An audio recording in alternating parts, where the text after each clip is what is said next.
Hello everyone, this side Shivani. नमस्ते, good evening, सत श्री अकाल। सीटेट की सीरीज हमने स्टार्ट कर दी है। सीटेट को डिस्कस भी कर लिया है, सीटेट होता क्या है। अब हम नंबर सिस्टम चैप्टर स्टार्ट करेंगे। आइए डिस्कस करते हैं what is number system.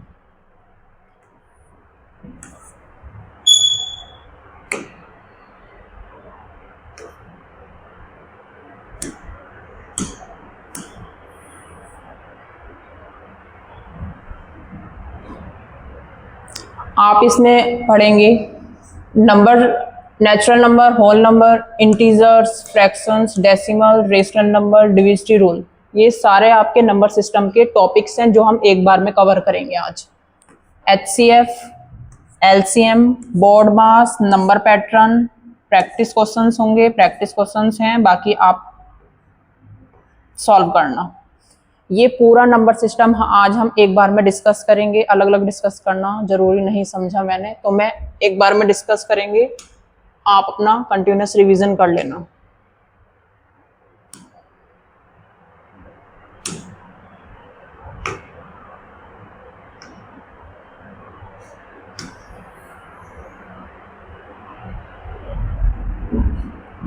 First topic है आपका natural number and whole numbers.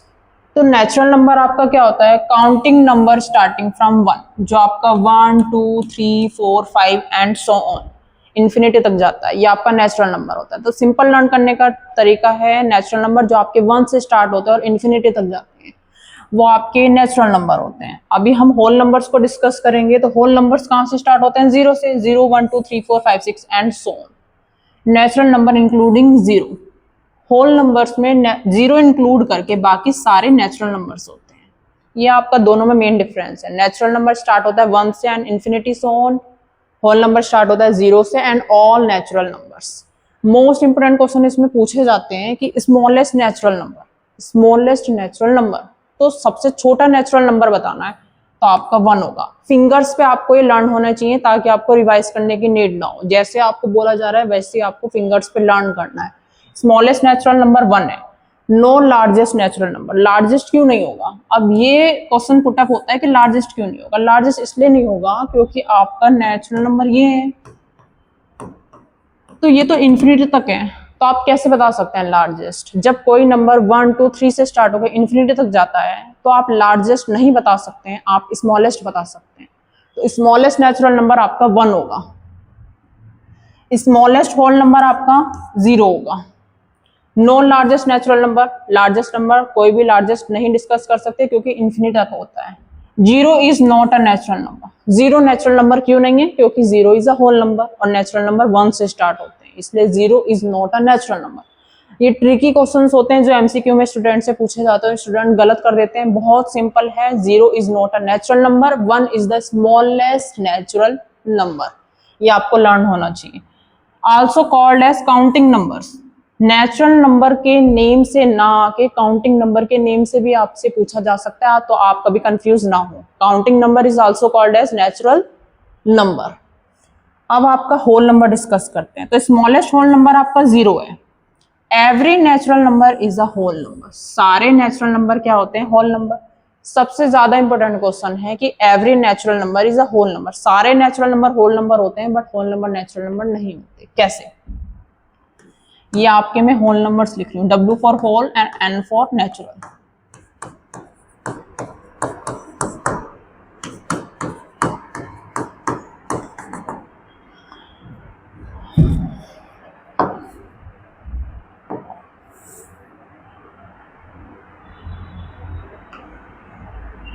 Whole numbers आपके 0 से स्टार्ट हो रहे हैं, नेचुरल नंबर 1 से स्टार्ट हो रहे हैं।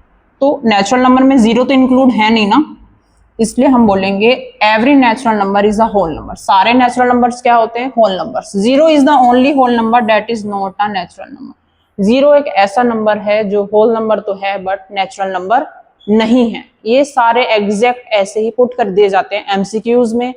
4 एमसीक्यूज आपके क्वेश्चंस में पुटअप करे जाते हैं जिसमें एक करेक्ट होगा, बाकी सारे इनकरेक्ट होंगे। तो इन्हीं को ऊपर नीचे रॉन्ग और राइट करके दे दिया जाता है। आपको सिंपली लर्न होना चाहिए। फर्स्ट आपका क्या है? Smallest natural number 1।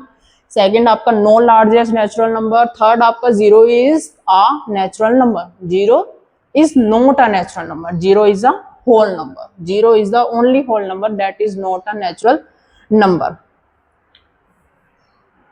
Natural number start होते हैं 1 से और होल नंबर स्टार्ट होते हैं 0 से. आपके नंबर लाइन जो होती है, नंबर लाइन नेगेटिव भी होती है 0 और पॉजिटिव भी होती है. ये आपकी होती है नंबर लाइन.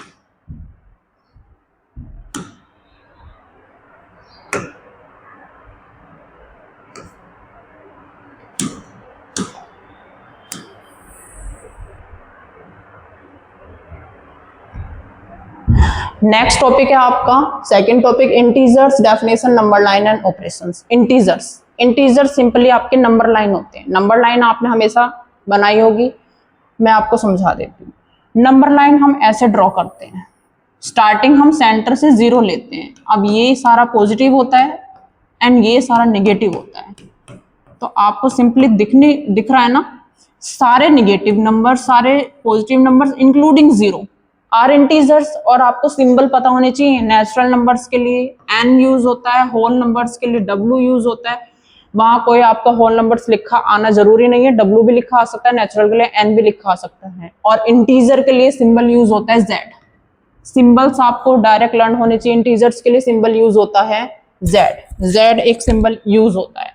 तो निगेटिव, पॉजिटिव और 0 इंक्लूड होगा तो ये आपके हैं इंटीजर्स.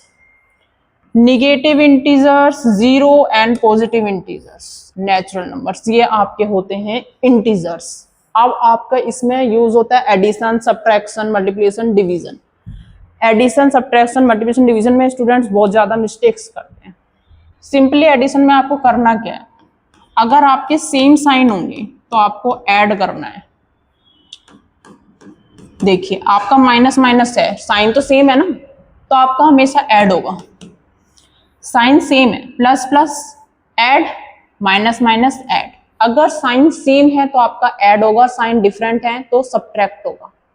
साइन डिफरेंट का मीनिंग क्या है, साइन डिफरेंट आपके ये रहे, प्लस माइनस तब भी सब्ट्रैक्ट होगा और माइनस प्लस तब भी क्या होगा, सब्ट्रैक्ट. तो ये सिंपल ट्रिक है याद करने की. अगर आपके साइन सेम है तो ऐड होगा, साइन डिफरेंट है तो आपका सब्ट्रैक्ट होगा. सब्ट्रैक्शन कैसे होगा, change sign of second number and add. आपको एक वैल्यू गिवन है, आप सोचोगे इसमें सब्ट्रैक्शन होना है, बट पहले सब्ट्रैक्शन से पहले आपको साइन चेंज करने हैं. बोर्ड मास के अकॉर्डिंग ब्रैकेट ओपन होता है ना. अब मैंने बोला था आपको सेम साइन सेम है तो ऐड होगा, तो आपका आंसर है 8. तो आपको पहले साइन चेंज करने हैं, ब्रैकेट ओपन करना, उसके बाद उसको सॉल्व करना है. सिंपली ये नहीं कि सब्ट्रैक्ट है तो सब्ट्रैक्ट कर दिया, क्योंकि ब्रैकेट ओपन करा, साइन चेंज हुआ और वैल्यू ऐड हो गई है. क्वेश्चन सब्ट्रैक्शन का था. तो फर्स्ट एडिशन में आप याद रखना, सेम साइन है तो एडिशन होता है और डिफरेंट साइन है तो सब्ट्रैक्शन होता है. सब्ट्रैक्शन में साइन चेंज होते हैं. मल्टीप्लिकेशन में आपके सेम साइन है तो पॉजिटिव, मल्टीप्लिकेशन में वही सेम साइन, ये जो आपको बोला गया है ना सेम साइन है तो पॉजिटिव, यही रूल एडिशन के लिए है और सेम रूल मल्टीप्लिकेशन के लिए. एडिशन और मल्टीप्लिकेशन का रूल सेम होते हैं. अब आपको डिफरेंट साइन गिवन है तो नेगेटिव होगा. अब डिफरेंट साइन ये है, ये आपके डिफरेंट साइन है तो आपका क्या होगा, नेगेटिव. एडिशन और मल्टीप्लिकेशन में रूल सेम है, सेम साइन पॉजिटिव और डिफरेंट साइन नेगेटिव. अब हम डिवीजन को देखेंगे. डिवीजन में सेम साइन पॉजिटिव और डिफरेंट साइन नेगेटिव. डिवीजन में अगर आपका ये लिखा है तो साइन तो सेम है ना, तो पॉजिटिव होगा. बट अगर आपके नेगेटिव हैं,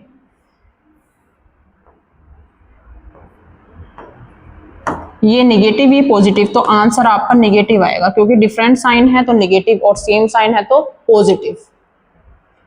प्रॉपर्टीज यूज होती हैं, कोई आपके वहां सिंपल एडिशन सब्ट्रैक्शन नहीं पूछा जाएगा, आपका वहां एमसीक्यूज में प्रॉपर्टीज आएंगी कि ये प्रॉपर्टीज ट्रू हैं या फॉल्स हैं. तो प्रॉपर्टीज कौन कौन सी होती हैं, प्रॉपर्टीज आपकी अप्लाई होती हैं एडिशन और मल्टीप्लिकेशन में.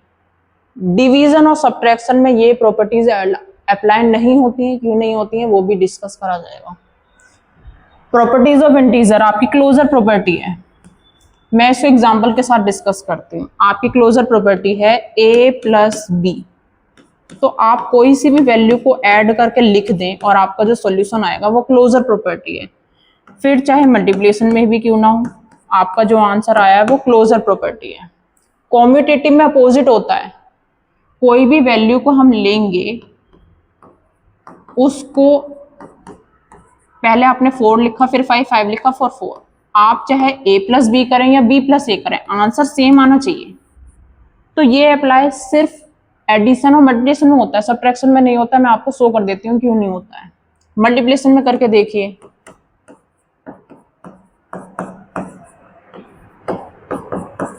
मल्टीप्लिकेशन में भी आपकी इक्वल आ रही है, सब्ट्रैक्शन में करके देखते हैं। सब्ट्रैक्शन में आपने वैल्यू ली है, इसका आंसर है -1, इसका 1, क्या ये इक्वल आया? नो। कॉम्यूटेटिव लॉ का मीनिंग होता है a plus B is equal to B plus A. Same multiply के लिए भी होता है, आप इसको सीधे ऐड करें, अपोजिट ऐड करें, आपका आंसर सेम आएगा। Commutative law, closure law exact आपके एमसीक्यूज में पूछे जाते हैं। ये किस टाइप का लॉ है, या 2 वैल्यूज गिवन होंगी, आप इसमें कॉम्यूटेटिव लॉ को अप्लाई करें।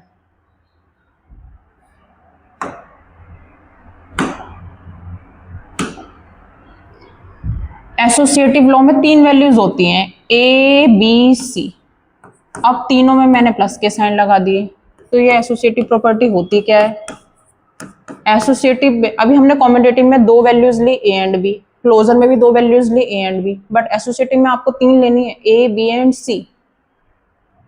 ए बी एंड सी में आपके सिर्फ ब्रैकेट चेंज होंगे, बट आंसर सेम आएगा। LHS इक्वल टू RHS, ये आपकी होती है एसोसिएटिव प्रॉपर्टी। पहले हमने ब्रैकेट इस पे अप्लाई करा ए और बी पे, अब हम ब्रैकेट चेंज करेंगे, अब हम ए पे अप्लाई नहीं करेंगे, बी और सी पे करेंगे, आंसर सेम आएगा। एग्जाम्पल के लिए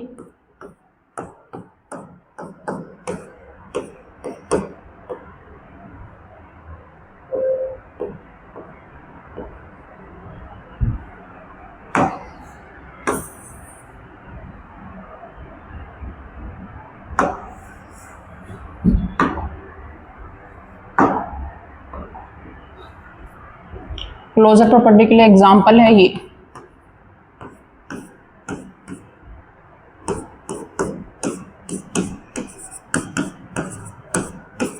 ब्रैकेट चेंज है।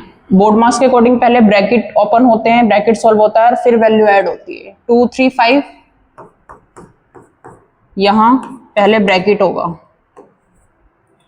आंसर दोनों का LHS equal to RHS।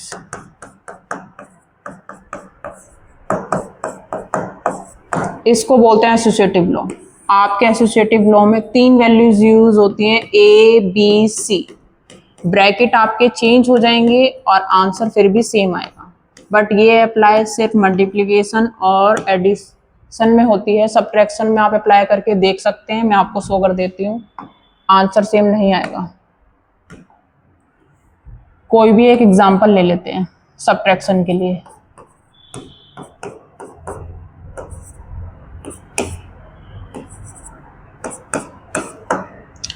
Board मास के अकॉर्डिंग पहले ब्रैकेट सॉल्व होता है, ये आपका सॉल्व करके -2 आ रहा है और ये 0 which is not equal. Subtraction में अप्लाई नहीं होता है एसोसिएटिव लॉ, अप्लाई होता है एडिशन एंड मल्टीप्लिकेशन में।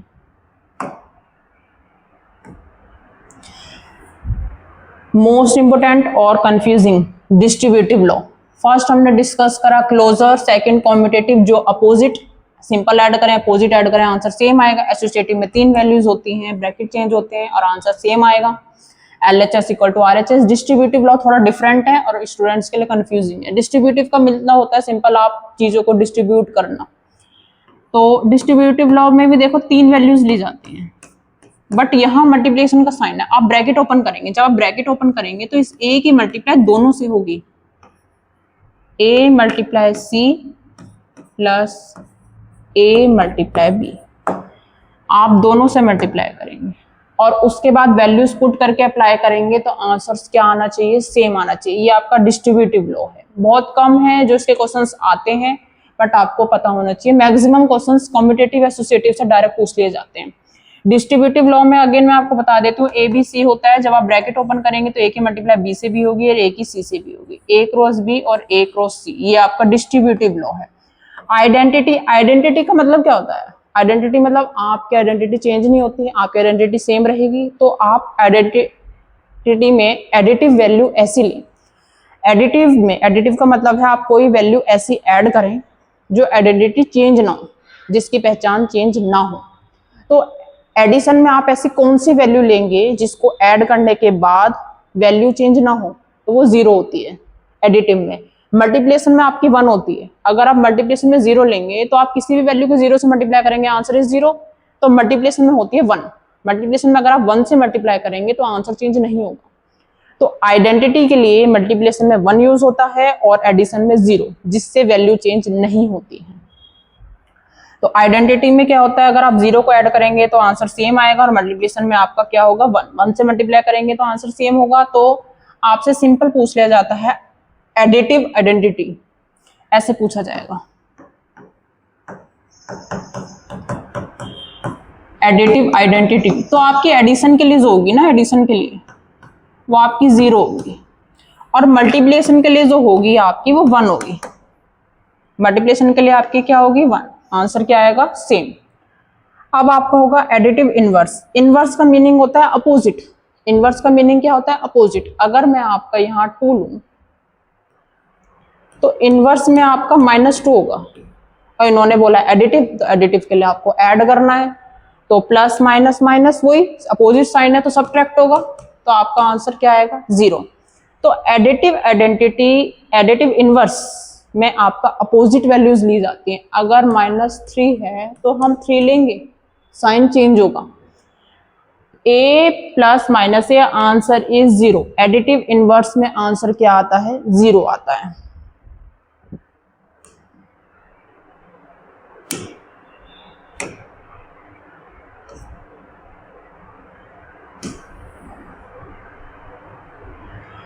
नेक्स्ट टॉपिक है आपका फ्रैक्शन। अभी तक जितने भी टॉपिक्स पढ़े गए हैं वो स्टार्टिंग है नंबर सिस्टम की, जहां से बिल्कुल बेसिक से क्वेश्चंस आते हैं, एज इट इज पुट कर दिए जाते हैं। पेपर 1 के लेवल में और पेपर 2 के लेवल में थोड़ा डिफरेंस होता है।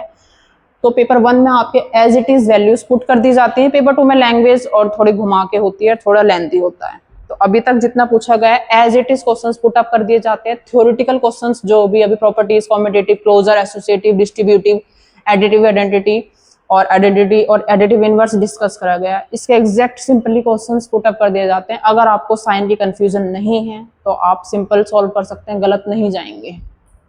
फ्रैक्शंस, तो फ्रैक्शंस, टाइप ऑफ फ्रैक्शंस क्या होते हैं, type of fractions, proper, improper, mixed, like, unlike, equivalent, unit fraction. Unit fraction में आपका देखो फ्रैक्शन होता क्या है, फ्रैक्शन होता है न्यूमरेटर डिवाइडेड बाय डिनोमिनेटर। ऊपर की वैल्यू आपकी न्यूमरेटर होती है और नीचे की होती है डिनोमिनेटर। तो प्रॉपर में आपका fraction numerator divided by denominator, proper fraction में आपका डिनोमिनेटर बड़ा होगा। अगर आपका डिनोमिनेटर नीचे की वैल्यू बड़ी है तो वो प्रॉपर है। देखिए 3/5 है, 2/7 है, या हम 9/19 ले लें, तो आपका अगर डिनोमिनेटर की वैल्यू बड़ी है तो प्रॉपर फ्रैक्शन है। इम्प्रॉपर में आपका न्यूमरेटर की वैल्यू बड़ी होगी। इम्प्रॉपर में आपका क्या होगा, न्यूमरेटर की वैल्यू या तो बड़ी होगी या इक्वल होगी। इस चीज में ध्यान रखना, इक्वल भी हो सकती है। इम्प्रॉपर में आपकी न्यूमरेटर की वैल्यू बड़ी होगी डिनोमिनेटर से, ऊपर वाला न्यूमरेटर नीचे वाला डिनोमिनेटर। इम्प्रॉपर में आपकी न्यूमरेटर की वैल्यू बड़ी होगी और सेम भी हो सकती है। आपकी इम्प्रॉपर में न्यूमरेटर की वैल्यू सेम भी हो सकती है, इस चीज को बिल्कुल ध्यान से रखें। प्रॉपर में डिनोमिनेटर बड़ा होगा न्यूमरेटर से, और इम्प्रॉपर में न्यूमरेटर बड़ा भी होगा डिनोमिनेटर से या फिर इक्वल भी होगा। मिक्स्ड, मिक्स्ड में आपको इस फॉर्म में लिखने होते हैं मिक्स्ड, इसको हम बोलते हैं होल, और ये प्रॉपर फ्रैक्शन। प्रॉपर फ्रैक्शन वही डिनोमिनेटर बड़ा। तो ये आपके जितने भी लिखे हैं ये मिक्स्ड फ्रैक्शन है। मैं आपको मिक्स्ड फ्रैक्शन सॉल्व करना भी बता देती हूँ कि मिक्स्ड फ्रैक्शन को सॉल्व करते कैसे हैं। अब आपकी ये वैल्यू लिखी है 3/4। सिंपली मिक्स्ड फ्रैक्शन को सॉल्व करने के लिए भी आ जाता है। तो आपका जो न्यूमरेटर है 3 है, ये होल है और ये डिनोमिनेटर है, तो डिनोमिनेटर तो आपका सेम रहेगा एज इट इज, डिनोमिनेटर आपका सेम रहेगा। आपको मल्टीप्लाई करनी है, डिनोमिनेटर की मल्टीप्लाई होल नंबर से होगी। और न्यूमरेटर आपका ऐड होगा।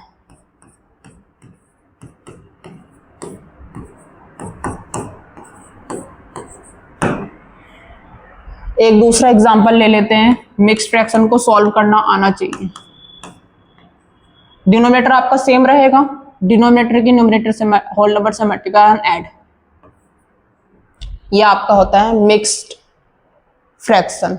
लाइक फ्रैक्शन में आपके सिंपल है, लाइक अनलाइक और यूनिट फ्रैक्शन में कंफ्यूज नहीं होना है। लाइक फ्रैक्शन में आपके डिनोमिनेटर सेम होते हैं, सेम डिनोमिनेटर। लाइक फ्रैक्शन में डिनोमिनेटर क्या होते हैं, सेम। ये देखो, लाइक फ्रैक्शन में डिनोमिनेटर सेम होते हैं, अनलाइक में डिनोमिनेटर डिफरेंट होंगे। अनलाइक में डिनोमिनेटर क्या होंगे, डिफरेंट। इक्विवेलेंट, इक्विवेलेंट में आपका कोई भी फ्रैक्शंस गिवन होंगे, उसका जब हम लोएस्ट फॉर्म निकालेंगे तो लोएस्ट फॉर्म सबकी सेम आएगी। कैसे आएगी, इक्विवेलेंट का मीनिंग ये होता है ना, इक्वल। अब 4/8 के लोएस्ट फॉर्म, 4 से 8 कितने टाइम्स कट होता है, 1/2। 2/4 की लोएस्ट फॉर्म भी 1/2 होगी, तो ये सब एक दूसरे के इक्वल आ रहे हैं, सबके लोएस्ट फॉर्म सेम है, तो ये इक्विवेलेंट है।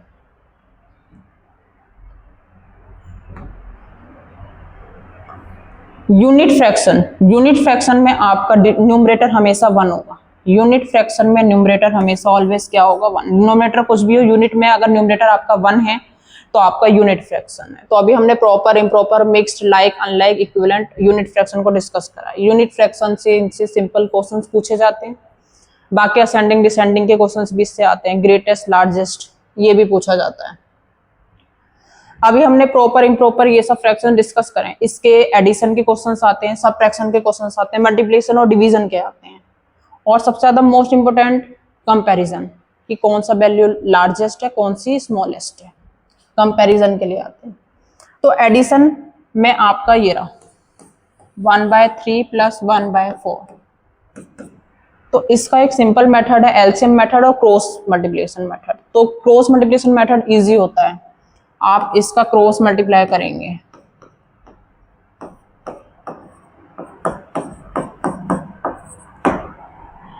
किसी और एग्जांपल से डिस्कस कर लेते हैं।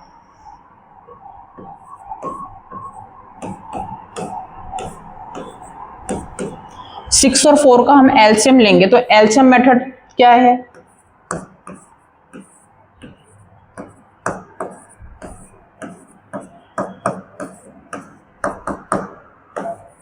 एलसीएम आपका 12 और आपको इसको डिनोमिनेटर्स को 12 में कन्वर्ट करना है। 6 को 12 में कन्वर्ट करने के लिए डिनोमिनेटर्स को 12 में कन्वर्ट करना, आपका एलसीएम 12 है तो डिनोमिनेटर्स को 12 में कन्वर्ट करना है, न्यूमरेटर्स अपने आप कन्वर्ट होंगे। 6 को 12 में कन्वर्ट करने के लिए किससे मल्टीप्लाई करते हैं, 2 से, और 4 को 12 में कन्वर्ट करने के लिए 3 से।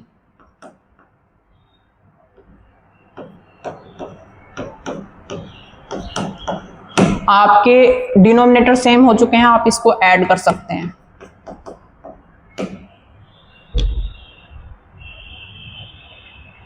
क्रॉस मल्टीप्लाई मेथड, इसकी 4 की 8 से 6 1,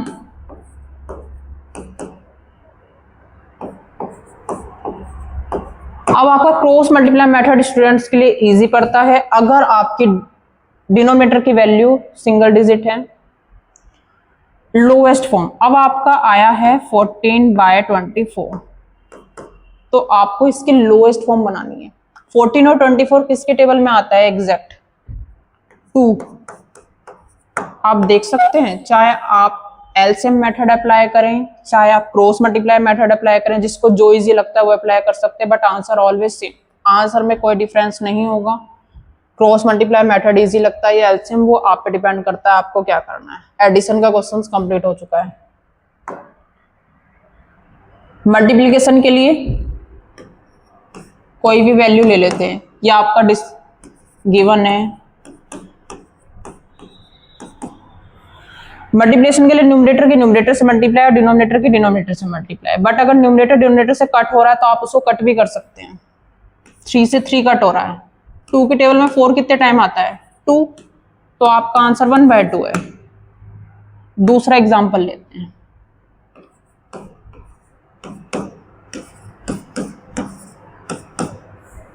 4 से 12 कितने टाइम्स कट होता है? न्यूमरेटर से डिनोमिनेटर को डिवाइड करते हैं और डिनोमिनेटर से न्यूमरेटर को डिवाइड करते हैं। बाकी मल्टीप्लिकेशन में न्यूमरेटर से न्यूमरेटर की मल्टीप्लाई, डिनोमिनेटर से डिनोमिनेटर की मल्टीप्लाई। अगर आपकी सिंपलेस्ट फॉर्म बन रही है तो आप सिंपलेस्ट फॉर्म बना दें, उससे क्वेश्चन डिफिकल्ट नहीं होता है। तो 4 से 12 3 टाइम्स और 3 से 6 2 टाइम्स, तो आपका आंसर है 2/3। ये आपका मल्टीप्लीकेशन का है। डिवीजन के लिए एक सिंपल से ट्रिक है, इजी मेथड है डिवीजन का। अगर आपका डिवीजन गिवन है तो आप मल्टीप्लाई का साइन लगाएं, डिवाइड की जगह मल्टीप्लाई का साइन लगाएंगे और पीछे वाली वैल्यू का रेसिप्रोकल हो जाता है। आगे वाली वैल्यू को कभी चेंज नहीं करना है, पीछे वाली वैल्यू का रेसिप्रोकल हो जाता है।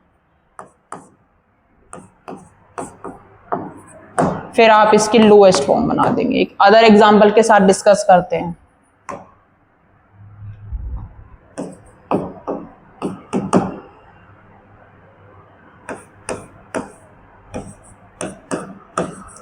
आपका डिवीजन है, डिवीजन को मल्टीप्लाई और रेसिप्रोकल। 4 से 4 कट, 5 के टेबल में 10 कितने टाइम आता है? 2, and this is your answer. तो डिवीजन में सिंपल है, आप मल्टीप्लाई लगाएंगे और पीछे वाली वैल्यू का रेसिप्रोकल कर देंगे। उसके बाद same as it is multiplication का रूल अप्लाई होना है। अब जो मोस्ट इंपोर्टेंट है, अभी तक हमने एडिशन, सब्ट्रैक्शन और डिवीजन को डिस्कस करा, बट वहां पूछा जाता है कंपैरिजन, लार्जेस्ट स्मॉलेस्ट। ये बहुत कम है जो वहां एग्जैक्ट पूछे जाते हैं। इजी पेपर आया तो सिंपल एडिशन, सब्ट्रैक्शन है, डिवीजन है। बट अगर थोड़ा मॉडरेट आएगा तो आपके कुछ नहीं, सिंपल आपका लार्जेस्ट, स्मॉलेस्ट, असेंडिंग, डिसेंडिंग और कंपैरिजन। तो ये तो आपका सिंपल था। आपसे पूछा तो कंपैरिजन जाता है। कंपैरिजन में आपको सिंपल ये बताना होता है कौन सा बड़ा कौन सा छोटा। उसके लिए पहले वही जो हमने रूल अप्लाई करा है एडिशन, सब्ट्रैक्शन, मल्टीप्लिकेशन, डिवीजन में, वो सारे रूल्स इसमें अप्लाई होने होते हैं। कंपैरिजन में आपका बोला गया 3/4 एंड 2/3। मैं एक अदर एग्जांपल ले लेती हूँ।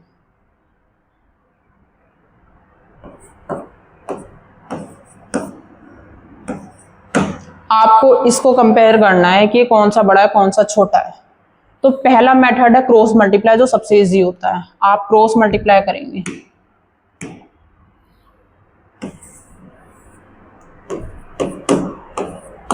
डिनोमिनेटर की न्यूमरेटर से मल्टीप्लाई होती है, डिनोमिनेटर ही ऊपर जाएगा।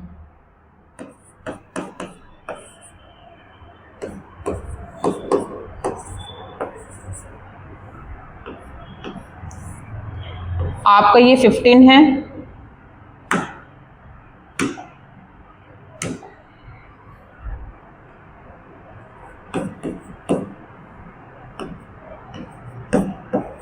Cross multiply.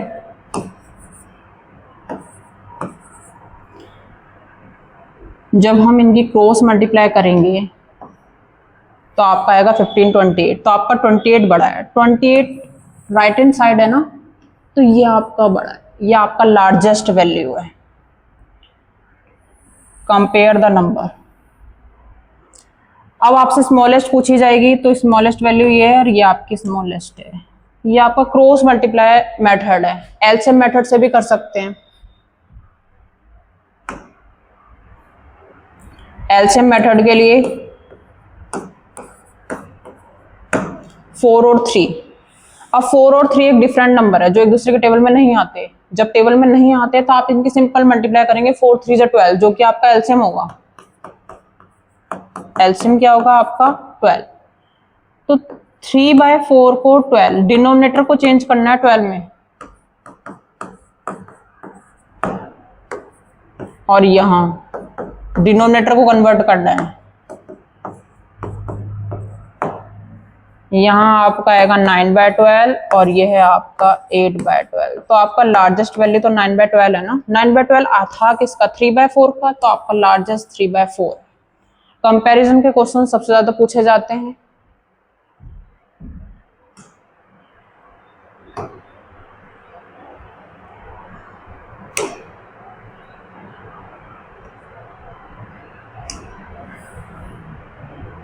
अब आपका टॉपिक है decimal, place value, conversion and operation. Place value के सिंपल एज इट क्वेश्चंस आते हैं। आपको कोई वैल्यू गिवन है,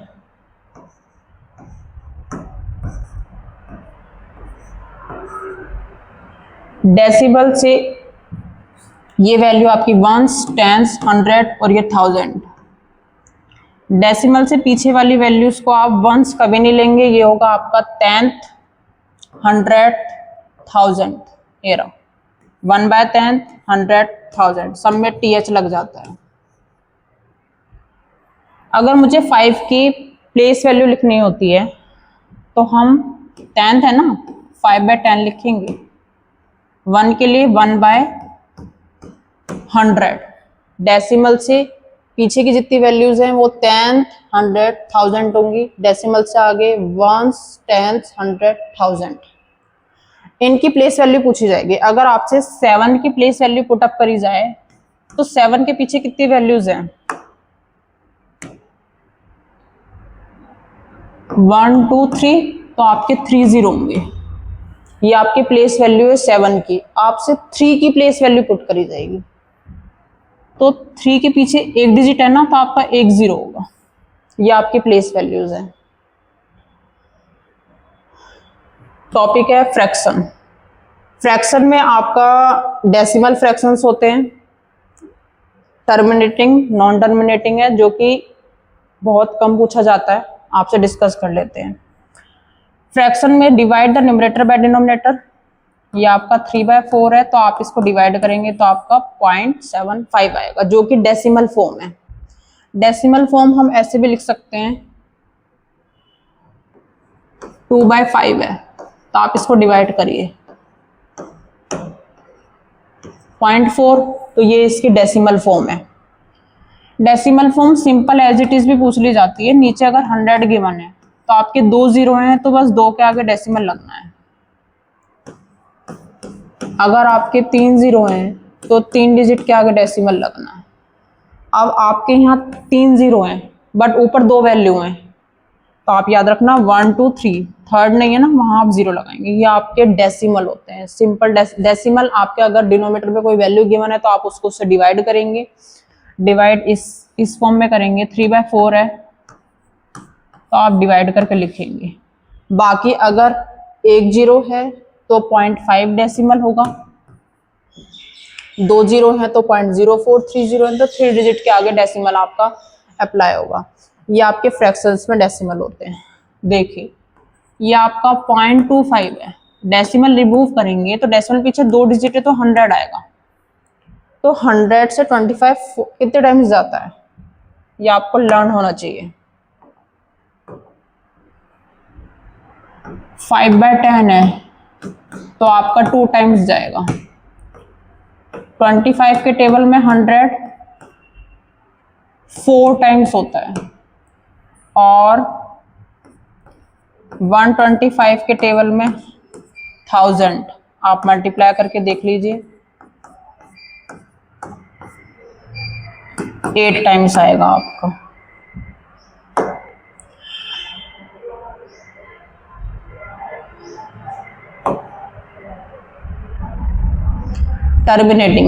टर्मिनेटिंग में अगर आप किसी भी वैल्यू को डिवाइड करेंगे तो रिमाइंडर आपका 0 आएगा।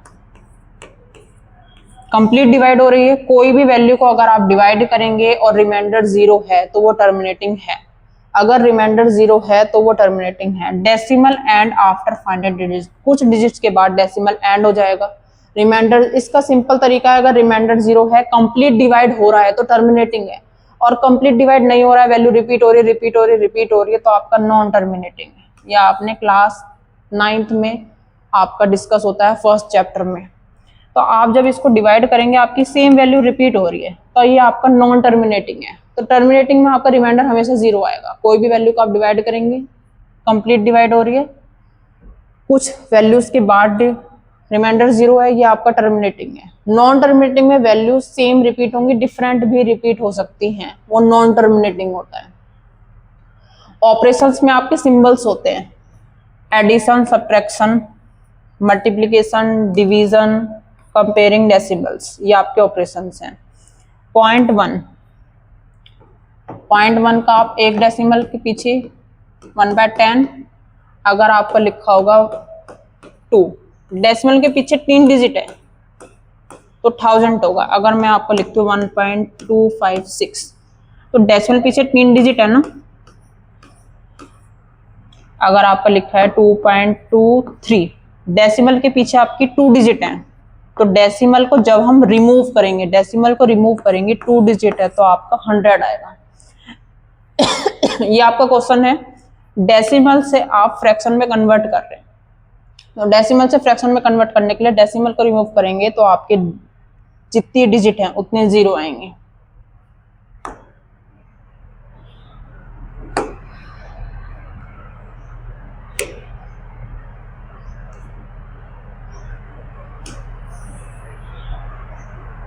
रेशनल नंबर, रेशनल नंबर में आपके टॉपिक्स आते हैं real number, rational number, integers, whole number, natural number.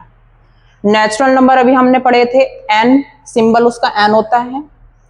Whole numbers में सिंबल आपका डब्ल्यू होता है। निगेटिव इंटीजर्स, इंटीजर्स आपके क्या होते हैं, जेड सिंबल। रेशनल नंबर आपका क्यू, इरेशनल। रेशनल नंबर आपका होता है P upon Q of the form, जो हम पढ़ते हैं P upon Q of the form where Q is not equal to 0, ये आपका रेशनल नंबर होता है। रेशनल नंबर फ्रैक्शन फॉर्म में होता है P अपॉन क्यू फॉर्म में, और आपका डिनोमिनेटर 0 नहीं होता है। ये डिफरेंस होता है फ्रैक्शन और रेशनल नंबर्स में। तो क्वेश्चन पुट अप करा जाता है 0 इज अ रेशनल नंबर और not. Yes, 0 is a rational number. How? आप 0 को ये लिख सकते हैं ना, एंड सो ऑन, तो 0 इज अ रेशनल नंबर। अब आपके इसमें प्रॉपर्टीज अप्लाई होती हैं, जो हमने प्रॉपर्टीज पढ़ी थी, क्लोजर, कॉम्यूटेटिव, एसोसिएटिव, वो सब अब रेशनल नंबर्स में भी अप्लाई होंगी। Properties of rational numbers, closure, under closure property में आपका एडिशन, मल्टीप्लिकेशन एंड सब्ट्रैक्शन में अप्लाई होता है क्लोजर। क्लोजर प्रॉपर्टी आपकी एडिशन, सब्ट्रैक्शन और मल्टीप्लिकेशन में अप्लाई होगी, division by non zero closed नहीं होगी। कॉम्यूटेटिव लॉ, अभी हमने सिंपली क्लोजर और कॉम्यूटेटिव जो डिस्कस करा था वो सिंपल वैल्यूज थी, हमने वैल्यूज को ऐड करा और आपके आंसर आ गया। बट ये सेम आपका रेशनल नंबर जो कि फ्रैक्शन में होता है उसमें भी अप्लाई होगा। अब आप चाहे फ्रैक्शन फॉर्म में ऐड करें तो आप कॉम्यूटेटिव लॉ अप्लाई करेंगे और आपका आंसर सेम आएगा, ये आपका कॉम्यूटेटिव लॉ होगा। तो रेशनल नंबर जो P अपॉन क्यू फॉर्म में होता है उसमें भी ये क्लोजर, कॉम्यूटेटिव, एसोसिएटिव सब अप्लाई होती हैं, सब यूज होंगी, और LHS इक्वल टू RHS आएगा।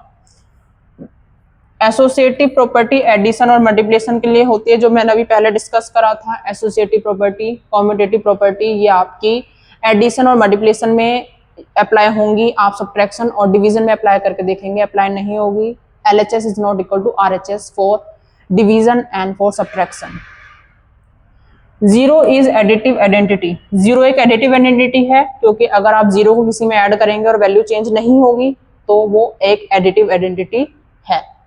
1 इज अ मल्टीप्लाइड आइडेंटिटी, 1 एक ऐसी वैल्यू है जिसको आप मल्टीप्लाई करेंगे और वैल्यू सेम होगी, तो 1 is a multiplicative identity. Additive identity 0 है, इसको लर्न कर लेना। एडिटिव आइडेंटिटी 0 होती है, एग्जैक्ट MCQ में ट्रू और फॉल्स में भी पूछा गया है। मल्टीप्लिकेटिव आइडेंटिटी आपकी 1 होती है। एडिटिव इनवर्स में आपका साइन अपोजिट आएगा। अगर आपका 2/3 ले लिया जाए तो इसका एडिटिव इनवर्स है साइन चेंज, यहाँ ऐड है तो यहाँ सब्ट्रैक्ट, और यहाँ सब्ट्रैक्ट है तो यहाँ ऐड। मल्टीप्लिकेटिव इनवर्स में आपका अपोजिट हो जाता है, रेसिप्रोकल में चेंज हो जाता है। देखिए मल्टीप्लिकेटिव इनवर्स में होता कैसे है। मल्टीप्लिकेटिव इनवर्स में आपका 2/3 है ना, तो 3/2 हो जाएगा। अब मल्टीप्लिकेटिव है तो हम दोनों के मल्टीप्लाई करेंगे। मल्टीप्लाई करने के बाद जब हम सॉल्व करेंगे तो आंसर 1 आएगा। ये आपका है मल्टीप्लिकेटिव इनवर्स। मल्टीप्लिकेटिव इनवर्स में एक वैल्यू जो आपको गिवन होती है, दूसरा उसका रेसिप्रोकल होता है। सॉल्व करके आंसर क्या आएगा, 1। ये आपका मल्टीप्लिकेटिव इनवर्स है। Between any two rational number infinitely many rational number exist, दो रेशनल नंबर के बीच में बहुत सारे रेशनल नंबर एग्जिस्ट करते हैं। डेसिमल फॉर्म में होते हैं, फ्रैक्शन फॉर्म में होते हैं।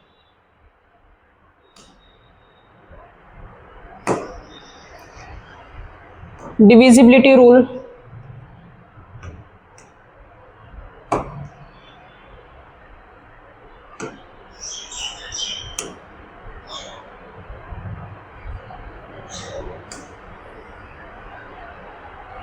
डिविजिटी रूल 2 to 13। 13 एक प्राइम नंबर है तो 13 का कोई डिविजिटी रूल नहीं होगा, 13 से आप एग्जैक्ट डिवाइड करना होगा। 2 के लिए last digit is 0 to 468। Last में अगर वंस डिजिट 0 to 468 है तो वो 2 से डिवाइड हो रही है। अगर कुछ और है, फॉर एग्जांपल मैं आपके एक ले लेती हूँ, एक ये एग्जांपल ले लिया और एक ये ले लिया, तो इसकी यूनिट डिजिट 5 है तो नॉट डिविजिबल बाय 2। इसकी यूनिट डिजिट 9 है तो नॉट डिविजिबल बाय 2। वाई? क्योंकि यूनिट डिजिट आपकी 0 to 468 होनी चाहिए। This is your example. अगर यूनिट डिजिट 8 है तो yes it is divisible by 2, और यूनिट डिजिट 5 है तो it is not divisible by 2। Unit digit आपकी 9 है, नहीं होगा डिवाइड, 5 है, नहीं होगा डिवाइड, 2 से डिवाइड। सिर्फ यूनिट डिजिट लास्ट डिजिट जो होती है उसे यूनिट डिजिट बोलेंगे, या फिर ये भी बोल सकते हैं कि यूनिट डिजिट आपकी इवन होगी, 0 to 468 होनी चाहिए तो आपका 2 से डिवाइड होगा। 3 के लिए आपको sum of digit, sum of all digit, एक एग्जांपल लेते हैं। हमसे बोला गया 3 के लिए सम ऑफ डिजिट,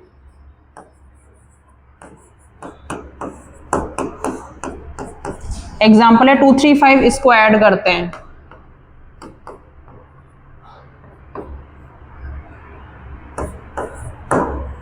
आपका 10 आया, 10 को 3 से डिवाइड करके देखना, 3 से नहीं होगा तो it is not divisible, no. आपका क्या गिवन है, 1 2 3, इसका रूल लगाते हैं 1 + 2 + 3, जो कि आपका 6 आया, यस इट इज डिविजिबल। तो 3 के लिए क्या होता है, सम ऑफ डिजिट। मैं आपको एक सिंपल बता देती हूँ, 3 के लिए जो रूल है ना वही 9 के लिए भी है। आपने डिजिट का सम करा, 9 के लिए भी यही करना है, डिजिट का सम। आप जब डिजिट को ऐड करेंगे, जो ऐड करके आएगा वो 9 से डिवाइड होना चाहिए।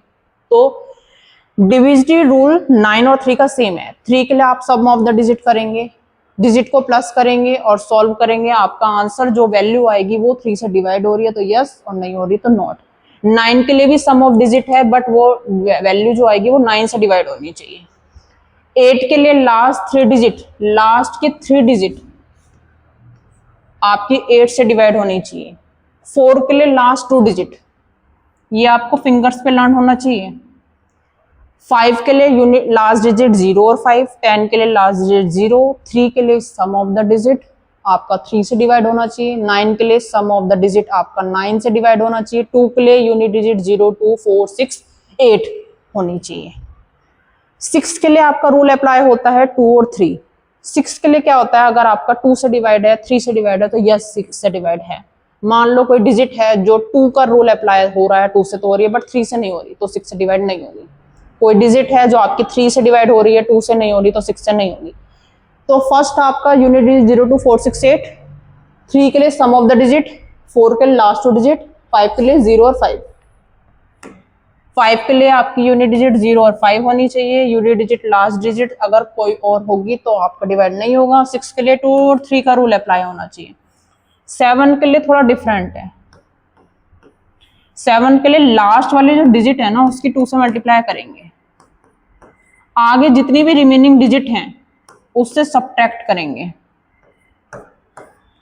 सब्ट्रैक्ट करके ये आया, क्या ये 7 से डिवाइड हो रहा है, यस 14 तो 7 से डिवाइड होता है ना, तो yes it is divisible.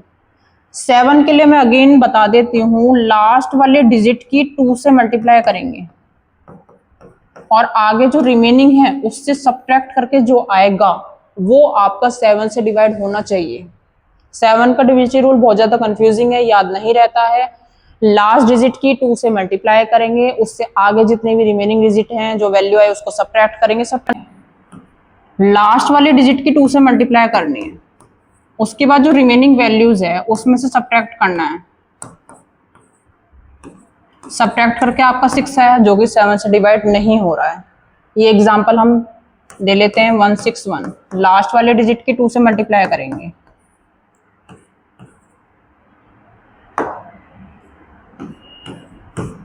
Last वाले डिजिट की 2 से मल्टीप्लाई करेंगे, रिमेनिंग डिजिट क्या है आपके 16, इसमें से इसको सब्ट्रैक्ट करेंगे, आपका क्या आया 14।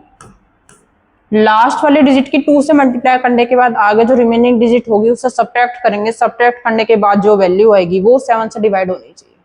14 आपकी 7 से डिवाइड हो रही है तो यह इट इज डिविजिबल। 8 के लिए लास्ट 3 डिजिट आपकी डिवाइड होनी चाहिए, बस लास्ट 3 डिजिट को डिवाइड करके देखना है 8 के लिए। 9 के लिए सम ऑफ डिजिट सारे डिजिट को प्लस करना है सेम 3 की तरह, और वो 9 से डिवाइड होनी चाहिए। 10 के लिए लास्ट डिजिट 0 होनी चाहिए। 11 का रूल डिफरेंट है। 12 के लिए देखिए 12 किसके टेबल में आता है, 3 और 4। 12 के लिए आपको 3 और 4 का रूल अप्लाई करना है। मान लो कोई डिजिट है जो 3 से तो हो रही है और 4 से नहीं हो रही, तो 12 से नहीं होगी। आपकी कोई वैल्यू है वो 3 और 4 दोनों से होगी तो 12 से होगी। 11 का रूल आपका है sum of digit, sum of odd, sum of even.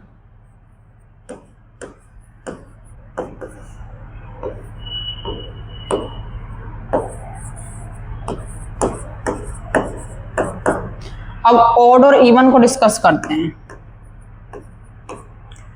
Unit digit से स्टार्ट करेंगे।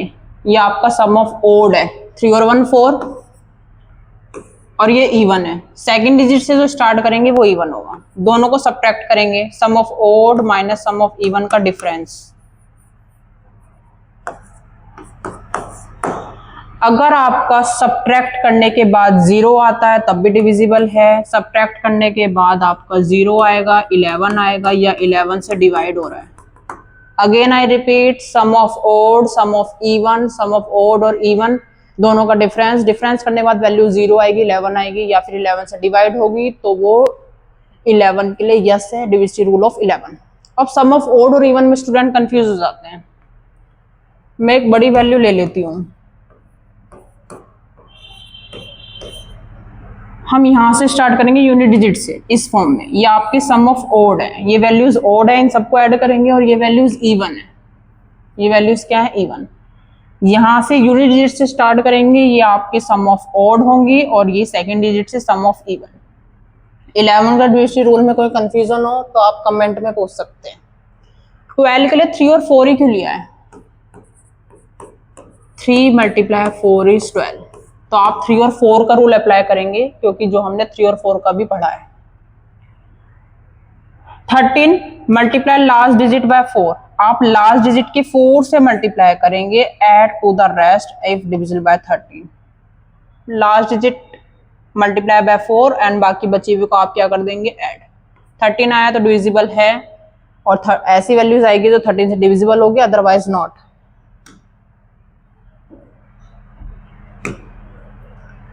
Next topic HCF। HCF पे सिंपली अभी हम डिस्कस करेंगे HCF का होता क्या है। पहले आपको फुल फॉर्म पता होनी चाहिए, हाईएस्ट कॉमन फैक्टर। MCQs में डायरेक्ट भी आता है HCF की full form, highest common factor.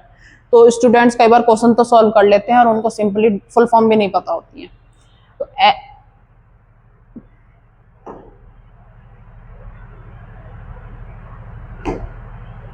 HCF क्या है,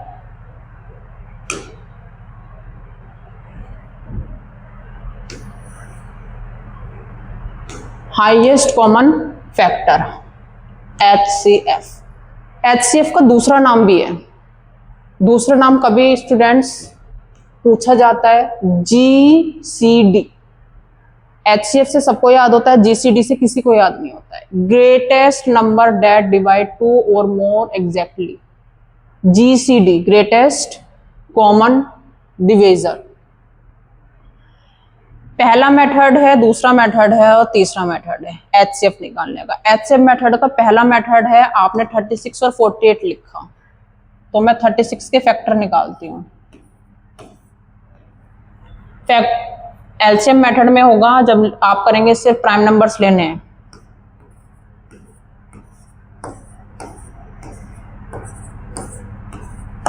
ये आपका 36 का है, 2 2 बार आया, 3 2 बार आया, तो हम पावर में लिखते हैं। सेम आप 48 को लिखेंगे। तो लोवेस्ट पावर, डेफिनेशन है highest common factor H। Of को सॉल्व करा, ऑफ के बाद आपका देखो ब्रैकेट था नहीं, ऑफ सॉल्व करा। अब हम डिवीजन करेंगे। 12 और 3 इज 12, 36, 3।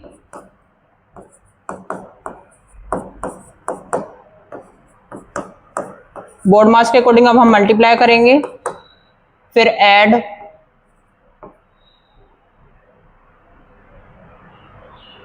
और फिर सब्ट्रैक्ट। ये क्वेश्चन इंपॉर्टेंट है क्योंकि इसमें सारे बोर्ड मार्क्स के रूल अप्लाई हो रहे हैं। पहले आपको ऑफ को सॉल्व करा, फिर डिवीजन, फिर मल्टीप्लिकेशन, फिर एडिशन और फिर सब्ट्रैक्शन। ये आपके बोर्ड मार्क्स के क्वेश्चन है। सिंपल क्वेश्चंस भी पुटअप करे जाते हैं, मैंने थोड़े डिफिकल्ट रखे थे, सिंपल क्वेश्चंस भी पुटअप करे जाते हैं।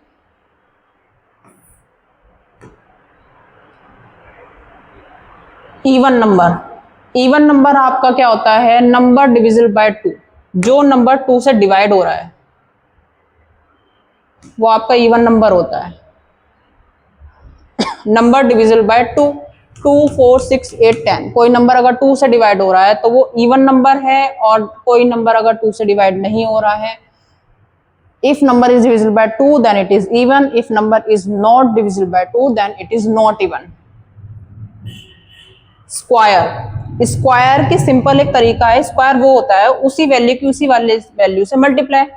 आपको 3 का स्क्वायर पूछा जाएगा तो 3 की 3 से मल्टीप्लाई, आपको 9 का पूछा जाएगा तो 9 की 9 से मल्टीप्लाई। ये आपका स्क्वायर है। स्क्वायर को हम लिखते हैं इस फॉर्म में, पावर 2। तो स्क्वायर क्या होता है, n multiply n power 2, n square. 5 की 5 से multiply is 25, then this is your square number. Square number simple है, कोई वैल्यू गिवन है उसी की उसी से मल्टीप्लाई, वो आपका स्क्वायर नंबर होता है। क्यूब नंबर में आपके उस नंबर की 3 टाइम्स मल्टीप्लाई होती है। आपकी 2 की बोली जाए तो 2 का आपको 3 टाइम्स मल्टीप्लाई करना है, तो आप लिखेंगे पावर 3, n की power 3 and your answer is 8। Square में 2 टाइम्स मल्टीप्लाई होती है उस वैल्यू की, और क्यूब में 3 टाइम्स मल्टीप्लाई होती है उस वैल्यू की। Triangular number 1, 2, 3 and n, 1, 3, 6 n, ये ट्रायंगुलर नंबर फॉर्म कैसे हो रहे हैं, ट्रायंगुलर नंबर में एक फॉर्मूला अप्लाई होता है। आप n की वैल्यू पुट करेंगे, 2 की वैल्यू पुट करते हैं,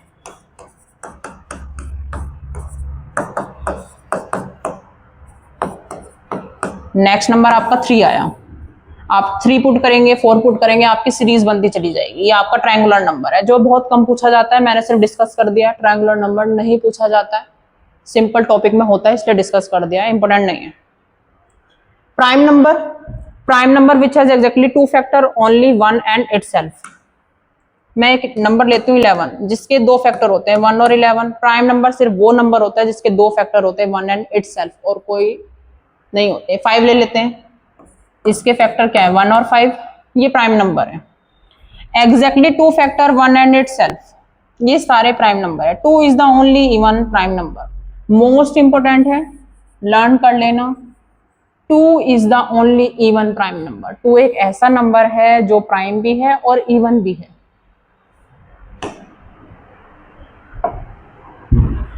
विच of the following is not a whole number, whole number नहीं है। अभी हमने पढ़ा था होल नंबर 0 से स्टार्ट होते हैं, 0, 1, 2, 3, 4, लेकिन हमने कहीं भी नहीं पढ़ा था कि होल नंबर नेगेटिव होता है। नोट पूछा है ना, सबसे ज्यादा इंपॉर्टेंट है कि आप ये पढ़ लें कि क्वेश्चन में नोट है। सीटेट में सबसे ज्यादा यही होता है कि बच्चा ये पढ़ना भूल जाता है कि क्वेश्चन में पूछा गया। इसमें पूछा गया था नोट, और आप यहाँ चेक कर रहे होंगे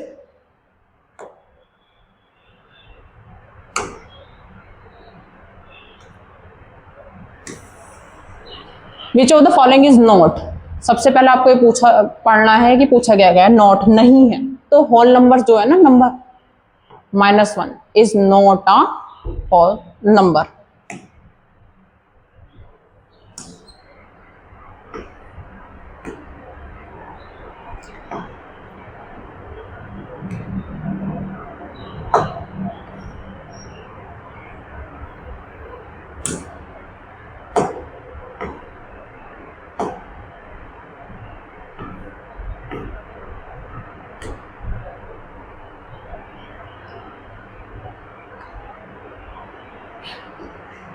नंबर सिस्टम के आपसे सारे टॉपिक्स डिस्कस कर दिए गए हैं, पूरा चैप्टर कंप्लीट हो गया है। कोई प्रॉब्लम हो तो आप कमेंट में पूछ सकते हैं। Thank you.